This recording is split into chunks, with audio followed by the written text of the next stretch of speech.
Assalamualaikum warahmatullahi wabarakatuh.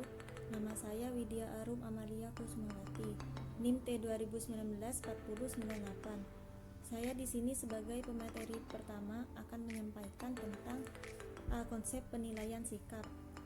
Penilaian sikap adalah penilaian yang dilakukan guru untuk mengukur tingkat pencapaian kompetensi sikap dari peserta didik, yang meliputi aspek menerima atau memerhatikan, merespon atau menanggapi, menilai atau menghargai, mengorganisasi atau mengelola, dan berkarakter.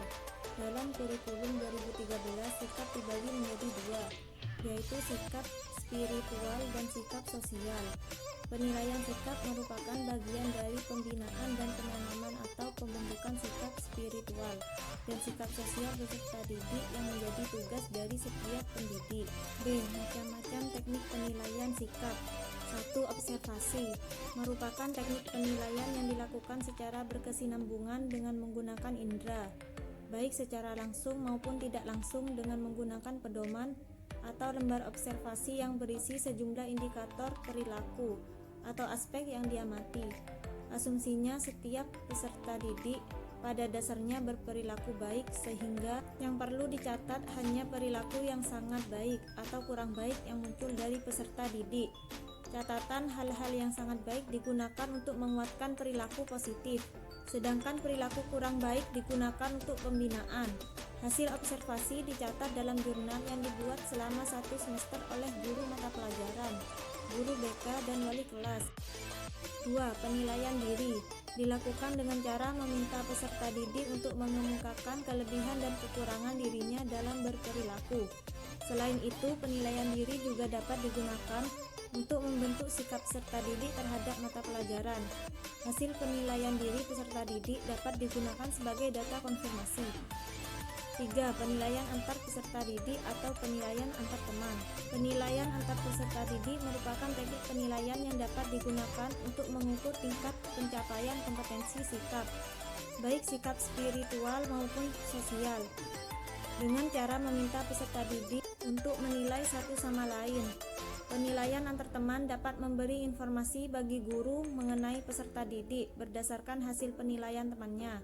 Sebagaimana penilaian diri, hasil penilaian antar teman dapat digunakan sebagai data konfirmasi. Assalamualaikum warahmatullahi wabarakatuh. Di sini saya Suhailatul Antika, NIM T 2019-403. Saya sebagai pemateri kedua akan melanjutkan materi yang telah disampaikan oleh pemateri pertama, yaitu C. Format penilaian sikap dengan teknik observasi. Dalam format penilaian sikap dengan teknik observasi, guru hendaknya mengamati sikap peserta didik dengan menggunakan lembar observasi.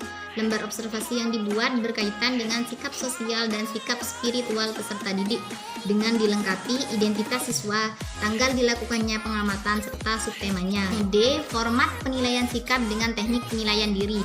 Pada penilaian diri, siswa diminta untuk mengumumkan kekurangan dan kelebihan dirinya dalam konteks pencapaian kompetensi. Adapun format yang digunakan dalam penilaian diri berupa lembar penilaian diri yang dilengkapi dengan identitas siswa. Format penilaian sikap dengan teknik penilaian antar peserta didik. Dalam teknik penilaian ini, peserta didik bertugas untuk menilai 2 orang temannya. Adapun format yang digunakan dalam penilaian ini sama dengan teknik penilaian sikap secara observasi. Perbedaannya hanya terletak pada perbandingan 2 subjek yang diamati. Assalamualaikum warahmatullahi wabarakatuh. Saya Abdul Rauf, NIM T 2019-4115. Saya membacakan yang F, kata kerja operasional yang efektif. Ranah efektif berisi perilaku-perilaku yang menekankan aspek perasaan dan emosi, seperti minat, sikap, apresiasi, dan cara penyesuaian diri. Indikator efektif merupakan sikap yang diharapkan saat setelah siswa melakukan serangkaian kegiatan pembelajaran. Indikator efektif disusun dengan menggunakan kata kerja operasional dengan objek sikap ilmiah. Beberapa contoh sikap ilmiah: berlaku jujur, peduli, tanggung jawab, dan lain sebagainya. Pada ranah efektif terdapat 5 level domain, diantaranya: 1. Level penerimaan. Penerimaan adalah sikap siswa untuk bisa melihat dan memperhatikan sebuah aktivitas atau objek. 2. Level tanggapan. Tanggapan merupakan sikap siswa untuk bisa bereaksi tentang apa yang telah diberikan oleh guru kepadanya. 3. Level penghargaan. Penghargaan merupakan penanaman sikap kepada siswa agar mereka bisa menilai atau memilih apa yang baik dan buruk bagi dirinya. 4. Level pengorganisasian. Pada tingkat ini siswa akan didorong dan ditanamkan untuk bisa mengetahui skala prioritas, pengkategorian, dan klasifikasi. 5. Level karakterisasi berlandasan nilai. Pada tingkatan ini merupakan penggabungan dari apa yang telah dilaksanakan di atas. Wallahumma muwaffiq ila aqwamit thoriq. Assalamualaikum warahmatullahi wabarakatuh.